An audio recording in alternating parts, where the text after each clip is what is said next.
Hello, spooky friends. Happy Saturday. Welcome back to my channel. Hi, if you're new here, I like to talk about anything ghost related stuff, urban legends, unsolved mysteries, and yes, even thriller books, which is what we're going to be talking about today if you couldn't figure that out by the channel, by the title, I should say. But yeah, so I think it'd be kind of cool to have like a casual kind of Saturday just to get ready with me and talk about some books. Two of the books I got at the library. One of them, not so much. It wasn't for me. But I will be, talking about that book too. So maybe you've heard about it, maybe you read it, maybe you loved it, maybe you hated it. Who knows? But if this is something that you'd be interested in seeing today, then go ahead and get yourself a snacky snack, get a bit of drink, and let's get started. So I went to the library last weekend, I think, or the weekend before. I have no idea. Every day just feels like one big ass day. I don't know what to tell you. But one of the books is called The Watcher. I'm not sure if you guys have heard of it or have watched, well, not watched it, but read it. It's by Ross Armstrong, and I really wanted to like this book only because when I saw it in the library, it kind of captured my attention only because the fact that there's a Netflix show that's called The Watcher or whatever, and I thought it was kind of based off of that, or it was a book first and then it was a Netflix show. I mean, I know it's like a true story, but I just thought it was kind of like another version of it. And so pretty much it is about a woman in, I think it's in the UK, I think it's in London, this setting is at, and her name's Lily, and she is a bird watcher pretty much on her fun times, I guess, I don't know. And then she sees something across from her, I think they call them flats over there, across from her apartment, in other words. And she sees something that happens to her neighbor, and it turns out that her older neighbor ends up getting murdered. And this doesn't really sit right with Lily, so she starts to get emotionally invested into it. And it kind of just snowballs from there. There's things with her husband that kind of goes downhill, that she feels like she's not really getting attention from him, and she's just kind of paranoid about it. And I don't know, this book had so much potential for me, and it just didn't hit in the right spot. And maybe it was just the style of writing that I just couldn't connect with. But I don't know. It was just something that was off with it. And I'll just say it that way. And it wasn't like much of a dialogue. I feel like it was kind of like Lily, the woman who sees the stuff that's going on, right? It's almost like she's talking to you. But and I'm like, wait, what is going on here? I was so confused half the time. And because there's no dialogue, pretty much. There's only a lot of more dialogue happens towards the ending of the book, because she's talking to more people and she's figuring things out. And then the detective gets involved, and her dad comes and visits her, and she finds out more crap about her husband and everything. And also, too, there's really no names in the book until, maybe, the middle. I don't know. It just, again, it just didn't hit in all the right places that I was thinking it was going to hit. And I don't know. Maybe I should have tried more to, get into it, though. But it's hard for me to get into a book that when the writing is just weird to me. And like, I'm very used to reading books with dialogue, names, and there just really wasn't, and everything. And I don't know, maybe that's just how the author writes, and I'm not really like going out of my way and, oh, well, maybe give this guy another chance, another book. Maybe it was just maybe he just wanted to write this kind of particular way for this book because he thought it was the best way to kind of go around. But I just wasn't into it. It took me the longest to read too. Like, normally I read a book about between 2 to 3 days, and this one took me like a solid 5 to 7 days. And there was some points of the book that I was getting like, it's kind of like that moment whenever like you're driving, like you kind of like zone out and then you zone back in. You're like, oh shit, I'm driving. It was kind of like that when reading this book. I would zone out and something interesting would happen. And then I'd be like, oh shit, I need to pay attention to kind of try to kind of get into this book more. And then like a paragraph or a page later, I'm like, wait, what? So I had to reread like a lot of things over again for me to hopefully get it, and I just didn't. It wasn't the book for me. And maybe if you guys have read it, maybe you can like talk it down to me.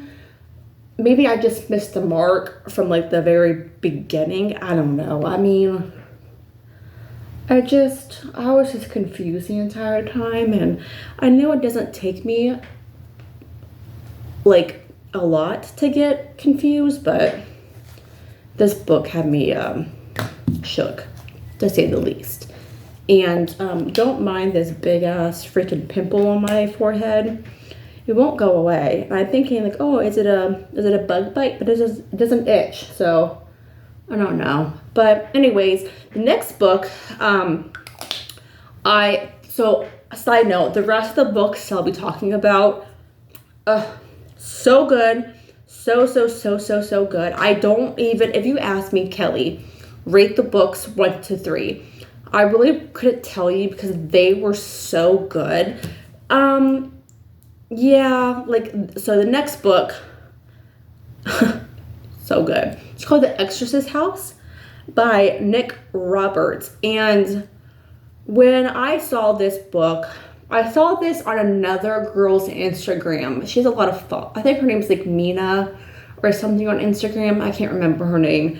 But she had like recommended this book, or she shared it off or something on some Instagram post. And I'm like, okay, that kind of seems interesting. So I read it, and it is so good. Like, I'm very glad I got the book. And I don't think a lot of people have... Well, I don't think a lot of people know about it, only because I haven't really seen it. I mean, I don't have TikTok, so it could be popular over there, but I feel like if the things were popular over on TikTok, they will come to like Instagram, right? Is that how that works? I really don't know, to be honest with you, because I don't know how TikTok works. But this book is so good, and I was very kind of like hesitant to kind of read it because... Listen, I'm all about the scary movies, the killer on the loose trying to get your ass, Freddy Krueger, that type of shit. But when it comes to like exorcisms things, like the movie about Emily Rose, I cannot do it because that shit actually fucking happens. And I know like people get dressed up in like scary costumes actually kills people because, you know, we've all heard about the killers who pretended to be Scream. You know, but like, I'm talking about like this shit's actually happened. I don't fuck with, I mean, I love me some ghosts, but when it comes to like the devil and some like scary ass ghosts, I don't fuck with that. But I'm glad I fucked with this book because it is so good. It kind of takes place mainly in West Virginia. Now, this family, I think his name is, so this guy, Daniel Hill, he buys a farmhouse in West Virginia. And he just kind of fell in love with the property, and he moves his family there as well. His wife, his pregnant wife and his teenage daughter named Oh, what's her name? Is it not Lily? Hold on, this is gonna bother me.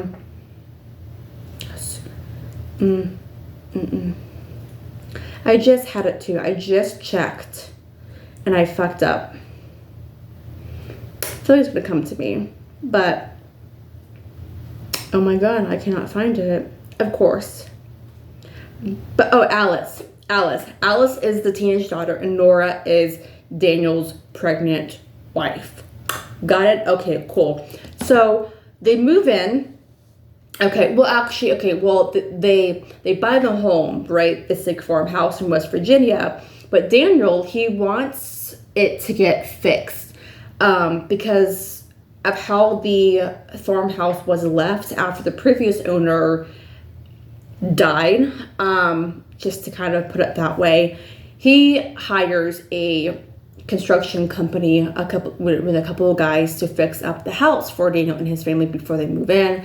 And some weird things happen on the grounds of where the farmhouse is at, and something happens to one of the construction workers. I'm not gonna say what, but it kind of snowballs from there. So the family moves into this home eventually after the repairs are done to this farmhouse. And one of the family members discovers a hidden passageway in the basement, and they see that it was kind of shut with nails. However, though, the nails are in a shape of a crucifix. So Daniel sees this and he's like, oh shit, like this isn't just like, hey, don't come down here because of whatever stupid reason. It's like, do not come down here because some shit has gone down. And so the more that they're there, the more that they discover everything, and Daniel starts to get very obsessed with the things that he finds down there. Now, Daniel finds a chest and it's locked. Now, he is a psychologist. I can't pronounce that word either, but he works from Ohio. Yeah, that's where his office is at. So he starts kind of ditching work and becomes very, I won't say possessed, but in a way like whatever is going on in the house, like he is like just mind blown. Like he wants to know the story. He wants to know the history of the house, how this house seems to have this demonic like vibe to it. He wants to know what happened to the previous owner and everything like that. And then other things start happening too. And like, it's just so good. And that's pretty much like the whole story, like kind of the whole backstory of it before, because I don't want to go in too deep. I don't want to ruin everything for you guys because I'm very weary, I guess, to kind of watch book reviews, only because I feel like when I do, like some of them are not all of them, but like a lot of them, I feel like they like tell you something that like, oh man, like I wish I could find that out on my own when I read the book. So I kind of will keep it kind of vague for you guys, and if it's too vague, then let me know, so the next time I do a book review video, I won't be so vague. I kind of will gonna give you guys more details about everything too. But pretty much all hell breaks loose in the house the more that Daniel kind of gets involved in the house, and his wife Nancy and his daughter Alice starts to kind of weird things start happening to them too, and the house starts playing tricks on them. So it's kind of like they don't really know what's real and what's not real anymore towards the ending of the book. And then how the book ends, guys, like how the book ends, it takes like, it just, not a lot of books are like this, and I wish, from my personal opinion, I wish they were. But the ending, you think it ends like, oh, okay, you know, they move out, you know, they find peace, they find happiness, they move on from that house, yada, yada, yada, you know, one big happy family of 4 now. But no, that's not how it ends. And it ends in such a crazy way that you start thinking to yourself, like, oh shit. Like, it kind of like makes you create your own story of what you think happens next, or how something came to be about, if that makes sense. But it is so good, guys. I don't really read a lot of books the second or even the third time, because I'm like, okay, once I read a book, I'm like, okay, I'm over it, but I still keep it, especially if the book is not good. But I think it's one of those books that would be so good to read and like on like a rainy October cool morning, or maybe at nighttime with like the lights down low and like the candles lit, because it has such a creepy like environment to it, or like tone, I guess. There was a couple times that like I really didn't really want to read by myself with this book, because I was so like not freaked out, but like freaked out, I guess, because I'm like, oh shit, it's like the devil with me too. Am I putting too much on? Okay, I don't know. I'm getting carried away here. But it's very good. Highly would recommend it. This I did not get at the library. I got this on Amazon, because it's one of those books that like I just could not wait to get. And once I got it, I could not wait to like read it. I just had to read it at that moment. But very good. I would give that a 5 stars. The Watcher, also too, going back to The Watcher, I would probably give that like pretty much maybe like a 2, only because there were some points to the book that kind of got my attention. And whenever they did get my attention, I'm like, oh, okay, cool. You know, this kind of could, you know, be good. And then I'm like, no, just kidding. But next book I did get at the library, and I was very surprised I found this. I almost had like a cardiac arrest moment, I swear to God, because it's a new book. Newish, I should say, about 2 months old, by Mr. Riley Sager? Don't know. The Only One Left. I was checking out my library, because the one that I'm at, I don't know if y'all's library are like this, but you could do self-checkout. So I was checking out my books on my business, and then to my right, they have this like new like bestseller portion, and I saw this, and I immediately knew what that was. I told my daughter, I was like, go get that book for me. She's like, what book? And I'm like, the one that says The Only One Left. It's red, it's blue, go get that. She's like, okay. And she kind of looked at me like I had like crazy eyes, and I'm like, you don't understand, Emma. You don't understand. Like, this is amazing. One of the fastest books I probably ever read. Ever. And I can see why this book was so well talked about. It was so like everyone wanted to read it. Like I think it was sold out at Barnes and Noble over the summer. Like I think this book came out like June, I think. So I did try to read. Well, I did try to buy the book on Barnes and Noble, but for me, it was saying it was sold out. So, but I was so happy to have that at the library. So that was one of my first books that I read, and I'm so happy I read it.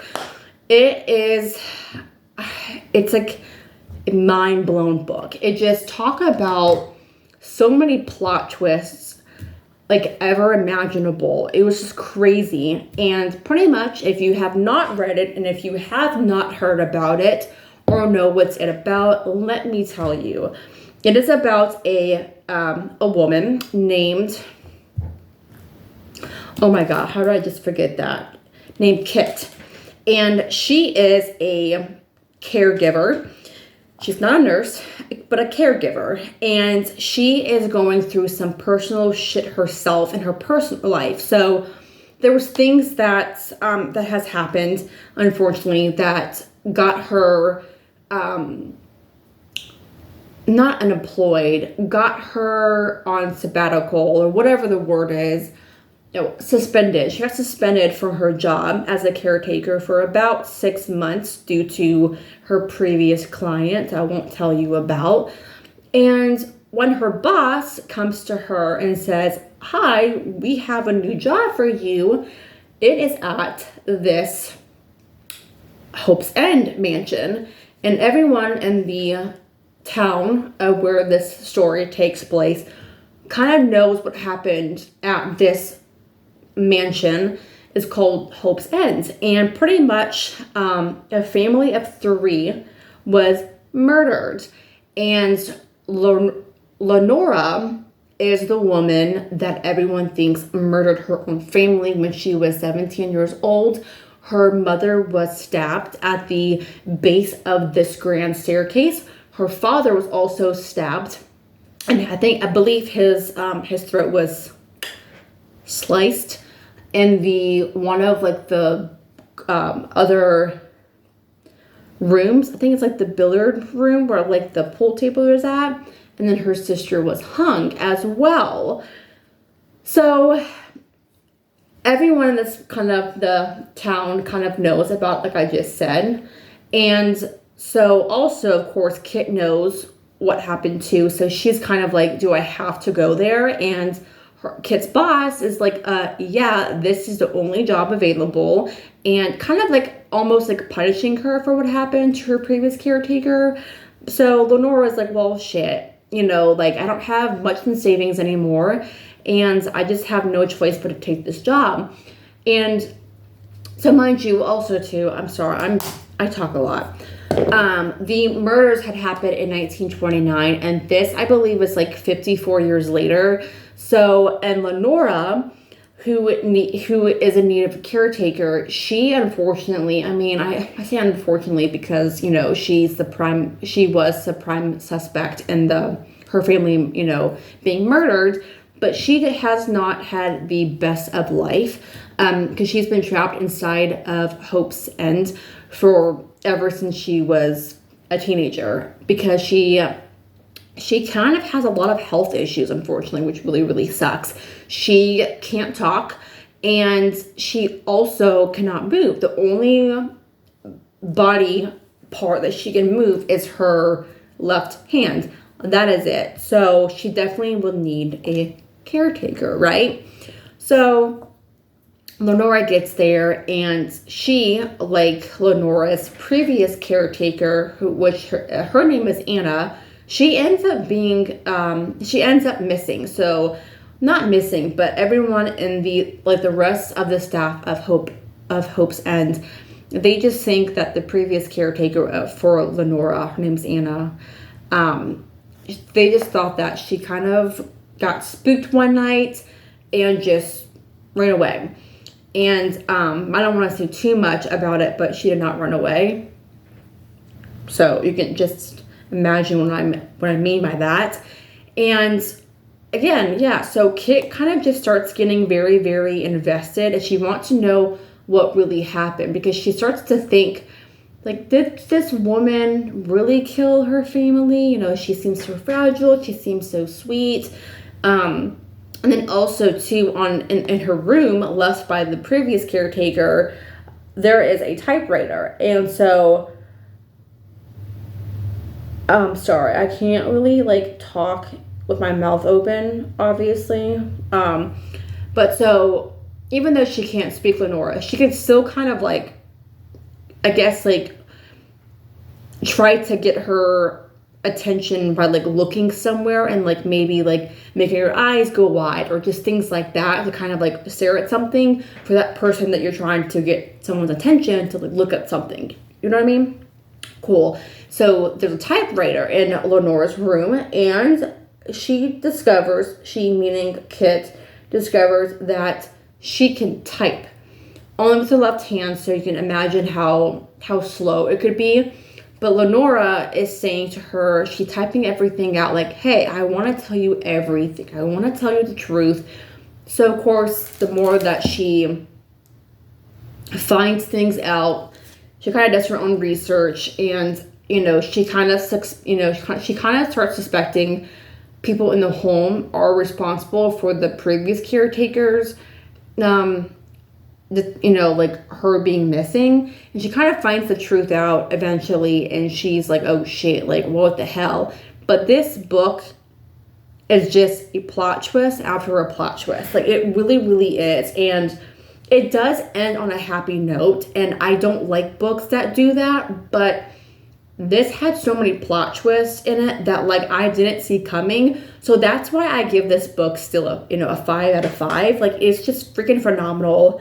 Of course, since it's came from the library, I have to give it back to the library, but like it's so freaking good, and you have to, like, if you have to. And if you are kind of not wanting to spend the money on a book like that, I totally get it, the library, because I have seen so many other books by Riley Sager in the library, and other popular books that I've seen on Instagram there. So if you are kind of like, oh, that book sounds really, really good, I kind of want to know what's it about, take your ass to the library and go look for things, because I promise you, hopefully it's there, and if it's not, I'm so sorry. Check back the library, because I promise you, hopefully it will be there sometime.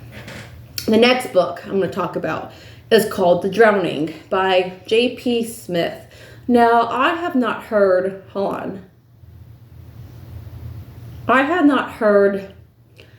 anything about this author. I have never seen this book go viral unless it's on TikTok, and for some reason I missed it. I don't know, but oh God.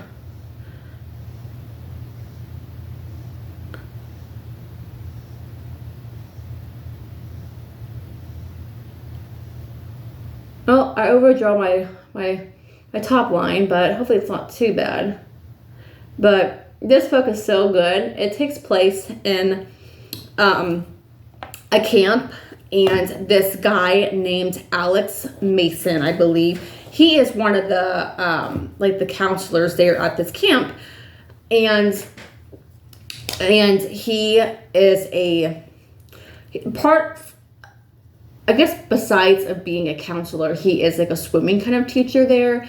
And he comes across this kid named Joey Proctor, who is an 8-year-old boy who is terrified of pretty much the water, so he cannot swim. Meaning Alex, oh God, I really fucked up my lips, but it's fine. I'm not going anywhere anyways. So he takes other kids along with Joey to go swimming. Now the other kids, they're swimming in the lake just fine, but he sees Joey, and his words of being a little scaredy cat, he's being a little bitch pretty much. So he gets very frustrated with Joey not wanting to take a chance in like learning something, or at least trying to do something. So he's so fed up that he grabs Joey and he takes him, swims with him, in his arm, mind you, and puts him on a raft and say, hey, you can stay there and die, or you can try to swim back to the shore and potentially die. But pretty much like he was kind of like, you have to like grow up and like just try, because I guess Alex, he kind of, his whole excuse was, well, I learned the hard way because my dad threw me in the lake or the pool, whatever, and you kind of just learn on your own how to swim. So that was his mind. Like, that was his theory, but it didn't work, because a few hours later, everyone was asking where Joey was. And everyone's like, where's he at? And so the other counselors were like, yeah, he was last seen with Alex by the lake 4 hours prior. And so Alex is kind of like, he actually like dead ass forgot about him. So he like freaks out, because he's just chilling at like I guess you'll call it like the counselor hangout spot or something. So he like freaks out. He grabs the flashlight and goes outside and shines the flashlight at the raft. But turns out the raft is empty and Joey is nowhere to be found. So you can pretty much guess that Alex is shitting himself right now, because I would be too as well. So the next day, the parents of Joey are being called.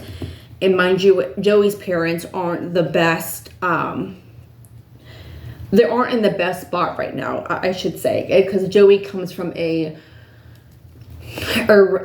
rich family. And so once the police get involved, everyone kind of gets involved.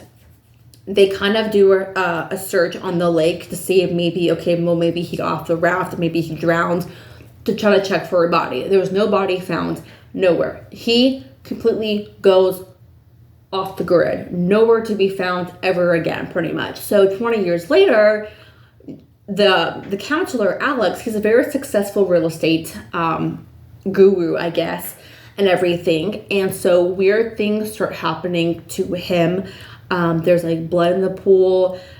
Someone breaks in. It's just a lot of things happen. So he thinks, oh shit, like this Joey kid is back for revenge. And then he kind of starts thinking that someone in his own company is maybe Joey, but maybe Joey changed his name and things like that. Because Alex is saying, he's like, listen, that was 20 years ago. I don't know what the Joey kid will look like nowadays. So he's kind of like questioning everybody. He's kind of like looking at his coworkers like, are you Joey from 20 years ago? Are you Joey? What's up? So he's kind of getting very, very paranoid. And his wife, I think her name was Jessica, I think, maybe. It doesn't really say on the back. But he has a wife and he has 2 youngish daughters. And the family starts to kind of break down because his wife is like, you need to figure this shit out, dude, because it's whoever is doing this is now starting to affect, his family. This person is getting his wife and kids involved, and she's like, no, this is not cool. And she does find out what happened to that kid eventually. Well, she doesn't find out what happened to Joey, but she found out that what her husband did 20 years prior. And she's like, really? You're an asshole. And he's like, he's on excuses. And he's an asshole, to say the least. But 'cause I'm like, you don't really do that. But this book was so good. It kind of got me. It was spooky on some points and everything. It was,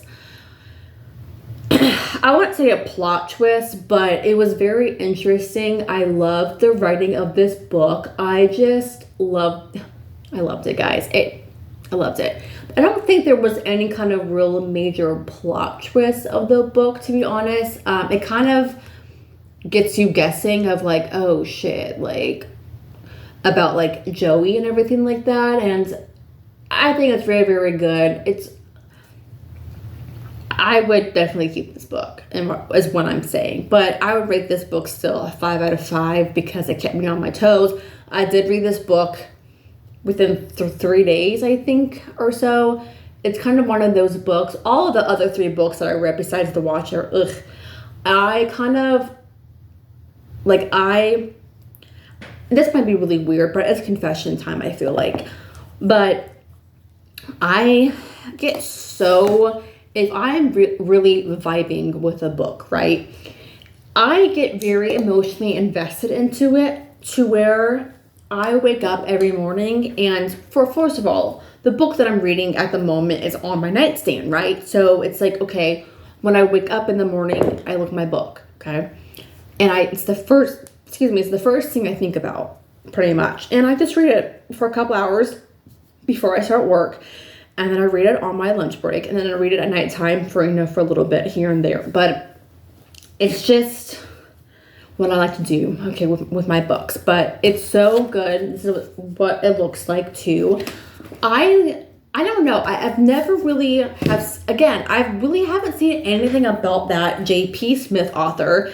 And I really want, the more I think about it, the more I talk about it out loud, I really want to go on Amazon or somewhere, library maybe, Barnes & Noble, other kind of bookstores, to kind of see what other books that he has also too. But Yeah, that's the books. I'm very curious to know if you guys have read any of the books that I mentioned, and did you guys like the books that I liked? Did you not like the books that I liked? And also, I'm still kind of very intrigued about the Watcher book. It had so much potential, guys. It really, really did. And when I read the like the plot of the book at the library, I'm like, oh, this sounds really, really cool. So that's where I got it. And I'm like, fuck duck, man. It's not good. It's not good. But yeah. So I'm happy that you guys are here, and thank you if you're still watching this video. And I will see you guys all in my next video. Bye.